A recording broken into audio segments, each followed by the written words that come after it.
जो भी जाता है लेके चल देता है, झोला डंडा टांगा बस। आप आर्टिकल 30 पे कोई बहस करो। जब मैंने यूपीएसआई का टेस्ट दिया था, अगर मैं एससी या एसटी में आता, जब औरतों को कहीं ना कहीं इस डीपली तरीके से जाओ। अगर देश को सुधारना ही है तो यार एक एक दो दो चीज। वहाँ का समुदाय था, इवन वहाँ की गॉडेस, वहाँ की देवी, इवन वहाँ के राजा की खुद की वाइफ भी है। अपनी सरकार बनाना चाह रहे हो सवाल सवाल। एक पेशेंट को डॉक्टर तब तक दवा देता है जब तक वो ठीक नहीं होती। ठीक होने के बाद थोड़ी कहता है 1 महीने तक और चलाओ, 4 महीने तक साले खाते रहना। कहीं ना कहीं अब जो है स्वर्ण समाज भी डरा हुआ है। प्रॉब्लम सॉल्व हो, ऐसा नहीं कि अभी के लिए सॉल्व हो जाए, आगे जाके फिर किसी और कास्ट पे आ जाए। ऐसी मानसिकता क्यों है समाज में कि अगर कोई स्वर्ण कास्ट का है तो फिर वो अमीर ही होगा। बस यही मान रहे, यही तो हटानी है, बट लोगों को ऐसा लगता है। जनरल वालों को नहीं लगता, उन्हें तो पता है ना। एससी वालों को ऐसा लगता है कि ये अमीरी पैदा हो रहे हैं, इनकी लाइफ बहुत अच्छी मज़े से कट रही है, ठीक है। लेकिन सबसे बुरा जो इफेक्ट पड़ रहा है स्टूडेंट्स पे पड़ रहा है। इतना पेरेंट्स को भी बुरा नहीं लग रहा जितना स्टूडेंट को लग रहा है कि मेरी जॉब नहीं लग रही एक मार्क्स की वजह से। जो सबसे बड़ा मुद्दा होना चाहिए आज के टाइम पे, आज के एक जनरेशन के लिए सबसे ज़्यादा हमारे देश में यूथ ही है। यूथ में ही हम अच्छे डॉक्टर्स नहीं लेके आएंगे। अच्छे डॉक्टर्स कैसे आएंगे? मेरिट के बेस पे ही पता लगे ना कौन ज़्यादा होशियार है, किसको ज़्यादा नॉलेज है, जो अच्छे से पढ़ सकता है। मैं जो अब जैसे भैया ने बताया उनके 319 नंबर से, तो कहीं ना कहीं 280 वाले से तो बेहतर थे, 250 वाले से तो बेहतर थे। अच्छे वाले को नहीं लेके आप लोअर वाले को ले रहे हो जिसके मार्क्स अच्छे नहीं हैं, तो कहीं ना कहीं आप गलत लोगों को भर्ती कर रहे हो ना। चाहे आप इंटेलिजेंस के हिसाब से देख लो, फिजिकल एबिलिटी के हिसाब से देख लो, तो आप गलत लोगों को भर्ती कर रहे हो। तो सरकार सही तो कर रही है, उन सभी को आगे ही तो ला रही है ताकि फिर वो भी आगे समझदार लाना, बने, इक्वलिटी आए देश में। प्रॉब्लम दोबारा क्रिएट हो रही है ना। मैं 2 लेवल हैं सेम। पहले जो लोग नीचे थे या किसी लेवल के एजुकेशन के हिसाब से, आर्थिक स्थिति के हिसाब से, मेरा पर्पज़ होना चाहिए उन्हें लेवल पे लाना। ऐसे नहीं होना चाहिए फिर इनको लाओगे फिर ऐसे ही चलता रहेगा।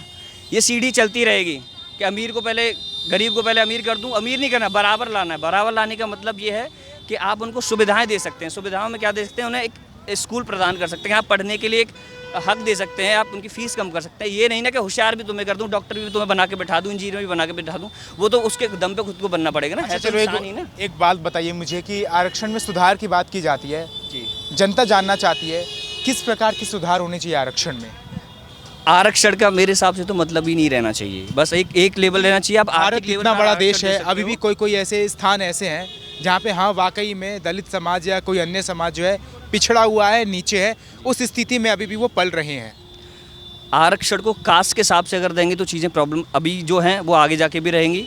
हो सकता है कभी जनरल के साथ होंगी, कभी एससी के साथ, एसटी के साथ, कभी ये चलती रहेंगी। अगर हम आरक्षण आप अगर कास्ट के हिसाब से देंगे तो आप आरक्षण दीजिए उनकी स्थिति, उनकी परिस्थिति के हिसाब से। कंडीशन क्या है कि आरक्षण की किसी को ज़रूरत है भी या नहीं। जिसको ज़रूरत ही नहीं, जो ऑलरेडी चाहे एससी का है, ऑलरेडी वो अच्छा कमा रहा है, अच्छा पढ़ने में, तो उसको आरक्षण की ज़रूरत क्या है? अभी अब शायद गवर्नमेंट जॉब, मैं कभी गवर्नमेंट जॉब की मैंने तैयारी नहीं करी, मेरे एक फ्रेंड ने की थी, उसने मुझे एक बात बताई थी कि एससी एसटी ओबीसी में एक पॉइंट आता है कि अगर उसके अच्छे मार्क्स हैं तो वो एक जनरल कैटेगरी सीट भी ले सकता है। सो ये फेयर नहीं है भाई। जब आप ऑलरेडी आप सही प्लेस पे खड़े हैं तो मैं आप कहीं ना आरक्षण कहीं क्या है? इस बात में कितनी सच्चाई है कि कहीं ना कहीं अब जो है स्वर्ण समाज भी डरा हुआ है गवर्नमेंट की तैयारी करने के लिए। प्रॉब्लम का सॉल्यूशन आपको ऐसे ढूंढना चाहिए कि सॉल्यूशन प्रॉब्लम सॉल्व हो। ऐसा नहीं कि अभी के लिए सॉल्व हो जाए, आगे जाके फिर किसी और कास्ट पे आ जाए। अब बराबरी की बजाय एक को ज़्यादा कर देंगे तो फिर बाद में सवर्ण समाज के साथ बहुत दिक्कत आएगी, ठीक है। तो आप सॉल्यूशन नहीं ढूंढ रहे, बस कुछ लोगों को खुश करने के लिए कुछ लोगों को बुरा बना रहे हैं, कुछ लोगों के लिए एक के मतलब का काम कर रहे हैं। समानता की चीज़ है तो सबके लिए बराबर कर दो। आपको आरक्षण देना आप आर्थिक स्थिति पे दो, ठीक है। जिनकी जॉब नहीं है, जिन पे खेती नहीं है, जो जिनकी इनकम जो है बहुत लो है, तो अपने बच्चों को पढ़ाएंगे कैसे, खिलाएंगे कैसे, तो उनको आप आरक्षण दे सकते हो। आप जिनको हम बोलते हैं कि अभी गांव में वो आपका वो मिलता है, आपका राशन मिलता है, वो आरक्षण के लिए मिलता है कि जिनके लिए खाने के लिए चीज़ें कम पड़ रही हैं, जिनके पास खेती भी नहीं, तो उनको चीज़ें प्रोवाइड कराई जाएँ। एजुकेशन के लिए फ्री एजुकेशन कर दो, फ्री एजुकेशन नहीं तो लिमिटेशन बना दो। ठीक है भाई से, I agree with you my brother. Obviously जो बोला है भाई ने कि आर्थिक स्थिति को देखते हुए आरक्षण होना चाहिए। एक ऐसी, मैं I am also belong for the general categories, so मैं इस चीज़ को नहीं कहूँगा कि एससी और बीसी या जनरल या एसटी सभी अपने भाई हैं। सभी को आपस में मिलकर रहना चाहिए। कोई यूजीसी पे लड़ रहा है, कोई इस पे लड़ रहा है, कोई एक्ट पे लड़ रहा है। कभी आपने आर्टिकल 30 को देखा है कि आर्टिकल 30 क्या है? आप इस चीज़ पे क्यों नहीं बोलते हो? क्यों डर लगता है क्या बोलने में?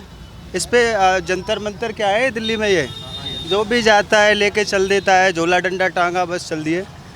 आप आर्टिकल 30 पे कोई बहस करो, संविधान को पढ़ो ना, उसमें बहुत सारी चीज़ें हैं कि आज तो सनातनी दबा हुआ है। क्यों इस पे कोई बोलता है? क्यों नहीं बोलते भाई? एससी वाला क्या हिंदू नहीं है? एसटी वाला हिंदू नहीं है? नहीं, फिलहाल अभी इस आंदोलन में 3 मांगे हैं। पहला है SC/ST एक्ट जो है उसको वापस ले लो, दूसरा है UGC रोल बैक, और तीसरा है कि आरक्षण में सुधार होना चाहिए। क्योंकि कहीं ना कहीं अब स्वर्ण समाज दबता जा रहा है आए दिन। स्वर्ण समाज देखो, वैसे देखा जाए तो आज की डेट में स्वर्ण समाज बहुत नीचे गिर चुका है, बहुत नीचे गिर चुका है, ये सच्चाई है। अब एससी वाला पर्सन है, जैसे कि कोई रेलवे में टीटी बन गया, कोई आईएएस बन गया, कोई पीसीएस बन गया। 2009 में 2009 और 10 में जब मैंने यूपीएसआई का टेस्ट दिया था, तो अगर मैं एससी या एसटी में आता तो ऑब्वियसली 2 स्टार तो मुझे जब मिल रहे थे, हो सकता है कुछ और भी करता तो मुझे और भी स्टार मिल जाते। अब मैं आज प्राइवेट जॉब कर रहा हूँ, मैंने गवर्नमेंट जॉब की एक वो छोड़ी दी, उम्मीद ही छोड़ दी। मैंने कंप्यूटर साइंस से अब ऐसी स्थिति आ चुकी है कि गवर्नमेंट जॉब की उम्मीद छोड़ देनी है। बिल्कुल। अब ये गवर्नमेंट का देखो, ये कहते हैं ये कोई भी सरकार आ जाए, चाहे एसपी या बीएसपी या बीजेपी या आईटीसी, जो भी, मेरे को इन लोगों पे बिलीव नहीं है। जनता बहुत ज़्यादा पिछड़ चुकी है। यहाँ पर भी देखो एनसीआर में मैं बाहर 15 साल से रह रहा हूँ। गुड़गांव में रहा, नोएडा में रहा, दिल्ली एनसीआर में सारी जगह देख लिया मैंने।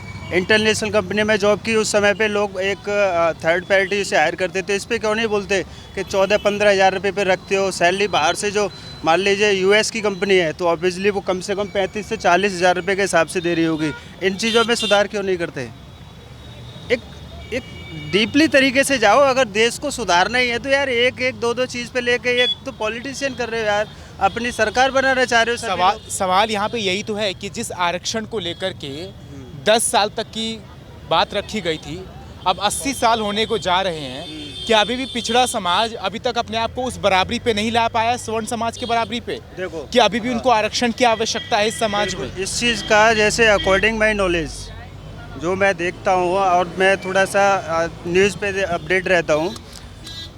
आज बता दीजिए अपने नॉलेज के अनुसार। जैसे आप देखा जाए कि एससी जनसंख्या कितनी है, ओबीसी की जनसंख्या कितनी है, जनरल की संख्या कितनी है, आरक्षण ये किसने दिया था? बीपी सिंह शायद, कुछ ऐसे ही थे जब वो संविधान बना था। ऐसे आरक्षण किसी एक व्यक्ति ने नहीं दिया था, पूरे समाज ने मिलकर के। Also belong from the general categories. तो आरक्षण उन्होंने कुछ देखा होगा, कुछ चीज़ें होंगी। अब उसमें मान लीजिए अब ये हो गया तो इसको ख़त्म करो, सुधार लो। जो गरीब है, गरीब को आरक्षण दो, बहुत ज़रूरी है। मैं मान लीजिए मैं बीसी से हूँ, मुझे तो नहीं चाहिए। मेरे पापा पे ज़मीन है, मेरे भाई वेल एजुकेटेड है, जॉब कर रहे हैं, मुझे नहीं चाहिए। नाम क्या हुआ आपका? अनिल सिंह शेखावत। अनिल सिंह जी कहाँ के रहने वाले हैं? मैं बेसिकली अलीगढ़ से बिलोंग करता हूँ। अलीगढ़ के हैं आप? यस। और यहाँ पे क्या काम हम करते हैं? यहाँ पे मैं सेल्स और मार्केटिंग में जॉब करता हूँ, कंसल ग्रुप ऑफ इंडस्ट्री। तो अनिल जी देखिए, एक सवाल मैं आपसे करना चाहता हूँ। 80 साल होने जा रहे हैं इस भारत के इतिहास को लेकर के। अगर मैं आपकी बात करूँ, आपके भारत को, एक वो समय था जब औरतों को कहीं ना कहीं स्तन ढकने का भी अधिकार नहीं था, ऐसा किताबी में भी लिखा गया है। एक समय था जब कुएं से पानी पीने तक की इजाज़त नहीं दी जाती थी। एक समय था कि नीचे समाज को, यानी कि जो पिछड़ा समाज है, उनकी नज़रें भी नीचे हुआ करती थी, आंखों से आंखें मिला के बात नहीं करने दी जाती थी। पे जा रहे हो, ये मनुस्मृति पे जा रहे हो। हाँ। उसको देखो, इतना मैंने उसको पढ़ा नहीं है। मैं बोलूँ हवा हवाई में आपसे बात कर दूँ, इतना मेरे को पता नहीं है। और ये चीज़ मैंने, आप यकीन नहीं करते इन बातों पे? पहले ऐसी स्थिति नहीं थी। आप भी नहीं करते होंगे क्योंकि आपने देखा नहीं। लेकिन जैसे हमने जैसे इतिहास को तो किसी ने नहीं देखा है, सबने पढ़ के ही बताया है। देखो ये सुनने को मेरे को भी आता है कि जो शेड्यूल कास्ट के लोग हैं उनसे थोड़ी हेट करते थे, जनरल कैटेगरी वाले, या ये करते थे वो करते थे। लेकिन इतना है, देखो हमेशा क्षत्रिय लोगों ने, और जो भी शूद्र भी कहते हैं, ये काम के हिसाब से डिवाइडेशन किया गया। लेकिन कोई कहता है कुआं मेरा, कुआं यार सम्राट अशोक ने बनाए थे। कौन कहता है कुआं ये इसने बनाया वो बनाया? मेरे बाप दादों के कुआं हैं, हमने खुद खोदे, खुद बनाए। हमारे आज भी खेतों पे जाओ, खेतों पे कुएं हैं, हमने उसमें से पानी खींचा, पीते थे, खेत काटते थे हम। भैंस चुगाते थे अपनी, और भी शेड्यूल कास्ट के लोग, उनके खेतों पे कुएं हैं, उन्होंने खुद खोदे। तो इसमें क्या ये अजीब सी बातें लगती है। ये देखो पुरानी हिस्ट्री, जस्ट प्लीज 1 मिनट। सम्राट अशोक के टाइम पे आपने हिस्ट्री पढ़ी होगी, कितने कुएं बनवाए, राजा मान सिंह ने कितने मंदिरों को बचाया। आज राजा मान सिंह को लोग कहते गद्दार है, अरे गद्दार नहीं है, वो नहीं होता तो सब पे टोपी होती। पढ़ो इतिहास को। मान सिंह जी नहीं होते तो आज सब टोपी पहन के घूम रहे होते। ऑब्वियसली। अब वो कहते हैं मुसलमान का साथ दिया। अरे नीली वाली या सफ़ेद वाली? अरे नीली सफ़ेद दो जो भी है, मैं इस चीज़ को आपके इसमें बोलना नहीं चाहता। आप सारी चीज़ें जानते हो। उन्होंने सनातन की रक्षा की और सनातन रक्षक के नाम से उन्हें माना जाता है। उनसे बड़ा राजा मेरे हिसाब से जैसे मुझे कोई नहीं लगता। अभी आप कुछ कह रहे थे जी। आपने एक लाइन बोली थी कि जो ऐसी समाज है या पिछड़ा हुआ समाज है, वो ये कह रहे हैं कि उनके टाइम पे, पुराने टाइम पे उनकी स्त्रियों को, महिलाओं को लाइक स्तन ढकने का भी अधिकार नहीं था। इसका पहले तो मैंने भी जब मैंने पहली बार ये सुना तो मैंने इसको रिसर्च करी। ये एक समुदाय था, ये साउथ में कोई एक स्टेट है हमारा, वहाँ का समुदाय था। इवन वहाँ की गॉडेस, वहाँ की देवी, इवन वहाँ के राजा की खुद की वाइफ भी ऐसे ही रहती थी। अब ऐसा तो नहीं हो सकता था वो अपनी वाइफ से भी ऐसे करवाता था। ये वहाँ का ट्रेडिशन था, ये कोई दबाव नहीं था, ये वहाँ का ट्रेडिशन था। सब वहाँ की राजा की वाइफ भी ऐसे ही रहती थी, बिना स्तन ढके ही रहती थी। अगर वहाँ पे आप वहाँ की देवी देवताओं की मूर्ति देखेंगे तो, और ये कोई गलत नहीं, वो उनका एक प्रथा है, ठीक है, पहली बात। दूसरी बात, आपने एक बात बोली कि एससी समाज को ये प्रॉब्लम है कि इनको पानी नहीं पीने देते थे या कपड़े स्तन ढकने का अधिकार नहीं था। ये तब था ना, तो हट गया। एक पेशेंट को डॉक्टर तब तक दवा देता है जब तक वो ठीक नहीं होती। ठीक होने के बाद थोड़ी कहता है 1 महीने तक और चलाओ, 4 महीने तक साल खाते रहना, नहीं ना। तो समाज ये दावा कर रही है कि अगर फिर समानता आ गई तो कहीं ना कहीं फिर से सवर्ण समाज उनको दबाएगा। दबाए ये कैसे? आप फ्यूचर कौन प्रेडिक्ट कर सकता है? ऐसे तो हम भी तो वही कह रहे हैं, फिर सवर्ण समाज भी तो यही कह रहा है कि हमें दबा रहे हैं, फिर हमारी भी तो बात रखी जाएगी ना। हम भी तो इंसान ही हैं। जो चीज़ें पहले दी हो गई वो शॉर्ट हो गई ना, सालों पहले खत्म हो तो गई। ये कह रहे हैं कि पहले आप सभी ने हमको दबाया, अब हमारी बारी आ चुकी है। अगर ऐसी बात है तो फिर एक हो ही जाए एक बार। अगर ऐसी बात है तो एक बार हो ही जाए, सरकार को साइड में हटा के देख ही ले। एक बात बोलूँगा, इनको ऑब्जेक्शन है। एक आपकी बात को लेके थोड़ा सा मैं बोलना चाहूँगा। आपने बोला कि ये कल्चर था, वहाँ का ट्रेडिशनल था, जो भी है पहनते थे, स्तन नहीं हटते थे। ये कौन से युग की बात, 65 काल की बात कर रहे हो क्या? 65 काल में तो पत्थरों की बात थी, इनकी तो बात ही नहीं थी। ये मैं आपकी बात से एग्री नहीं हूँ।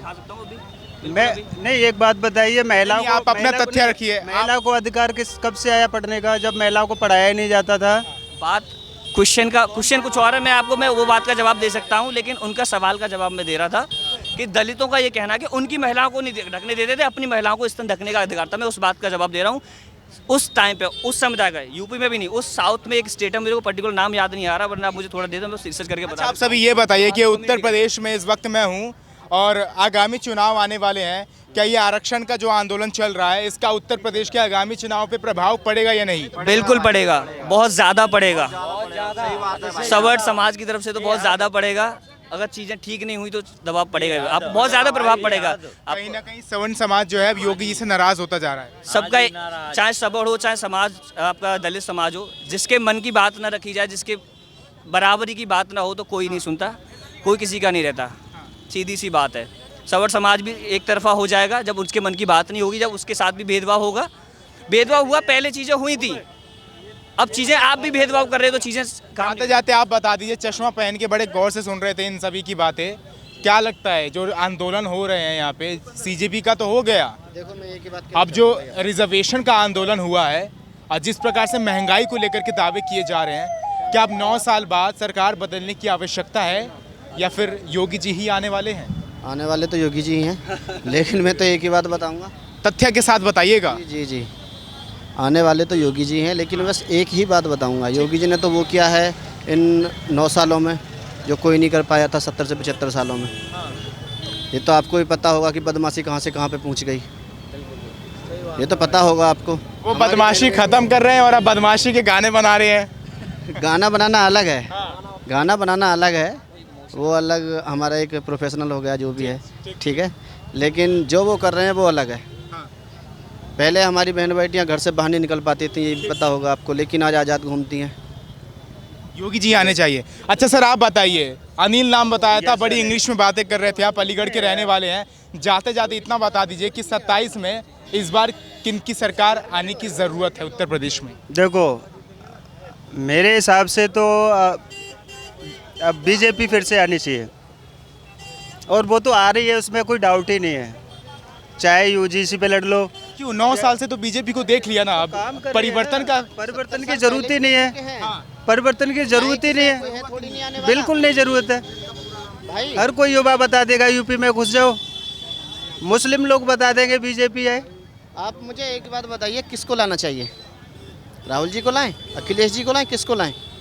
किसने क्या किया है मुझे ये बता दो, उसको लाना चाहिए। आप ही बता दो, आपने कहा था योगी जी क्यों आए? योगी 10 जी साल ने, हो मोदी चुके जी ने हैं, तो वो हाँ। क्या है हाँ। जो किसी ने नहीं किया? किसी ने नहीं किया। 15% स्वर्णों को दिया ना उन्होंने, हाँ। दिया ना? किसी ने क्यों नहीं दिया 70 से 80 सालों में? नहीं दिया ना, सोचा भी नहीं किसी ने। उन्होंने तो खैरात समझ रखी थी, खैरात बट रही है। ठीक है, आखिरी सवाल जाते जाते, उत्तर प्रदेश में जो एक एजेंडा चलाया जाता है कि सबका साथ और सबका विकास, वो ज़मीनी स्तर पे कितना देखने को मिल रहा है? ज़मीनी स्तर पर मिल तो रहा है, लेकिन जो सेंट्रल गवर्नमेंट से है वहाँ से नहीं मिल पा रहा है। ठीक है, मिल रहा है सबका साथ सबका विकास, बिल्कुल ऑब्वियसली, किसी के साथ ऑब्वियसली मिल रहा है। हाँ, किसी के साथ राशन बंटता है, किसी को मना करते हैं भाई ये मुस्लिम वोट नहीं देते, बीजेपी जानती है मुस्लिम को नहीं देते, राशन बंद कर दो, ये संविधान में है ना कि देना पड़ेगा, अगर नहीं होता तो उनको नहीं देते। ठीक है, चलिए साथियों, यहाँ पे मैं सूरजपुर में आया हुआ था और यहाँ पे रोज़मर्रा की ज़िंदगी में लोग जा रहे थे अपने काम वाम से घर पे, इन सभी से बातचीत की, आप सभी ने सुन लिया होगा। आरक्षण को लेकर के जो आंदोलन हुआ, अब जो उत्तर प्रदेश की जनता है उनका यही कहना है कि आरक्षण में सुधार होने की ज़रूरत है, क्योंकि कहीं ना कहीं समाज अब इक्वल हो चुका है, बराबर हो चुका है। अगर ये प्रक्रिया आगे चलती रही तो स्वर्ण समाज कहीं ना कहीं आगे चल कर के दब जाएगा। स्वर्ण समाज कहीं ना कहीं अब उत्तर प्रदेश में योगी से कहीं ना कहीं नाराज़ देखने को मिल रही हैं। फिलहाल आगामी चुनाव है, सियासत आए दिन गरमाई जा रही है। आप सभी क्या सोचते हैं, आरक्षण को ख़त्म कर देना चाहिए या इसमें सुधार की आवश्यकता है? मैं इंतज़ार में हूँ। फिलहाल के लिए इतना ही। मैं रोहित गुप्ता, कैमरा के पीछे हैं देवेश शर्मा।